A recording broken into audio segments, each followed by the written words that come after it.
They're supposed to have a handshake when there's an approver. The SGF office and all other relevant offices are supposed to have an handshake to do the diligence. Security agents are supposed to do that. The FEMA, the young man that was appointed as the chairman of the board of FEMA, that's a federal road maintenance agency, said to have finished the youth service last year. He was an assistant to Dave Umahi, the Minister of Works, a few months ago. A bright young man who finished from Brighton and all of the school in the UK, but only finished youth service, and he was appointed a few days ago to head FEMA. Now his appointment has been withdrawn.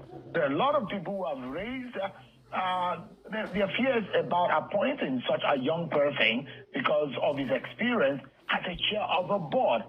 What do you think could have happened? Is it possible that the president doesn't know who he was appointing? Let us be fair to the young man. This is a Nigerian young man, from what I hear, a bright young man. So really, he has no fault in this matter, in the sense that if he's being asked to do something, that's okay. But the system should have been able to know this kind of job. Who are those that, or what are the kind of qualifications that are required for this job, right? And it is this kind of criteria that will determine or guide those who are going to be, selected for that particular responsibility.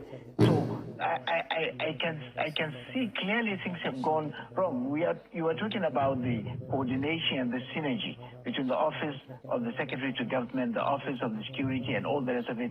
It looks like from the time of the last government, I remember a very senior, an MD of a big parastatal, was removed just like that on the radio.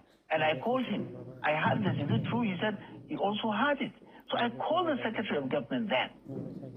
I said, Secretary, I've just heard this.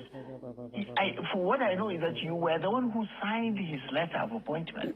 So did you... he said he also heard it on the news. He never wrote any letter to him, the Secretary to the Government at that time.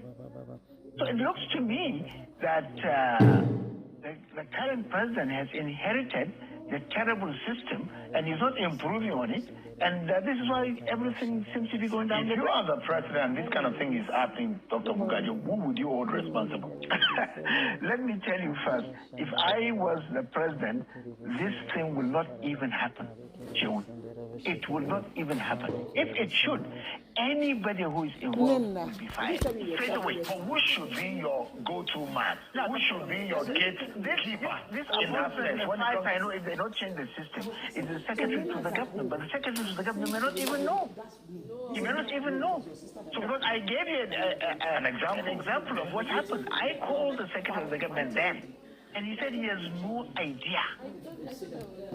I even called the Chief of Staff at that time. And I said, Chief of Staff, he said, oh, yes, he heard about it. I said, you mean you were not part of it? He said, no, I was not part of it. So it's a concept of cabalism. Well, there are people around the president. I mean, we saw it in the last regime.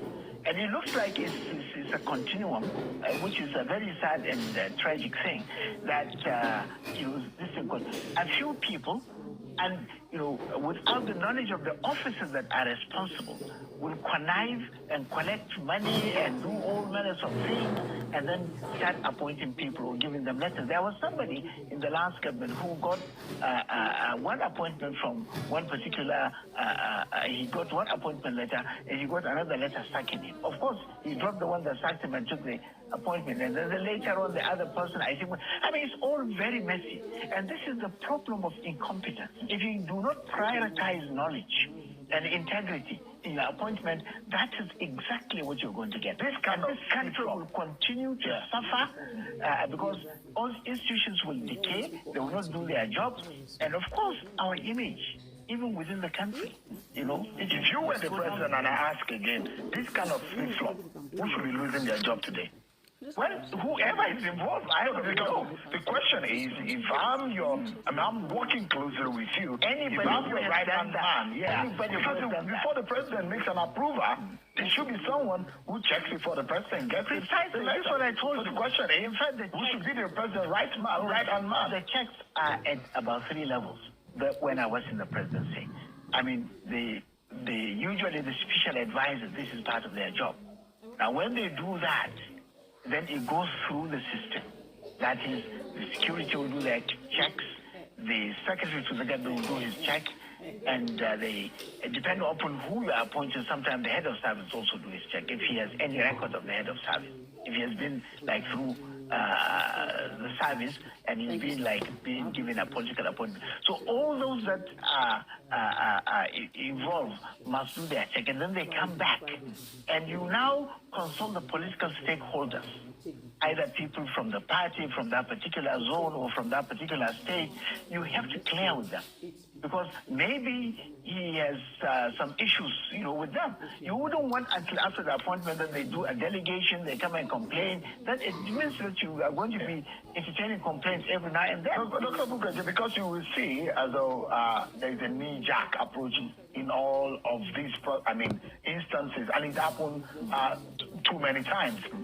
You see the appointment of the EFCC chairman, those who have criticized to say, look, this man does not meet the basic fundamental requirement of the law, the Establishment Act, of the cognate experience that is needed for him to have been either a police officer or to have been trained as an investigator. In fact, on the inside in the EFCC, there are those who are used to say he doesn't have that experience. Yes, as an administrator, as a lawyer, 22 years of experience.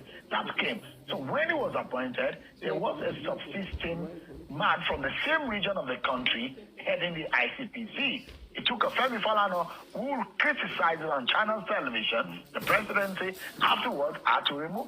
And there have been cases over and over again like that people will have to point out. Ministers who appeared for screening, they've been asked to turn them back because the president at the last minute had withdrawn their nominations.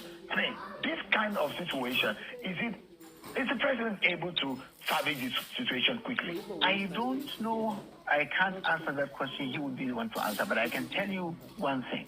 Clearly, what we have seen are evidence of the fact that the president is not in charge. Someone else is in charge. Now, it's for him to figure out if he wants to really be in charge. How can a name get to the point of getting to the National Assembly for clearance? That's the final stage. And then you don't even know. Anybody who would have been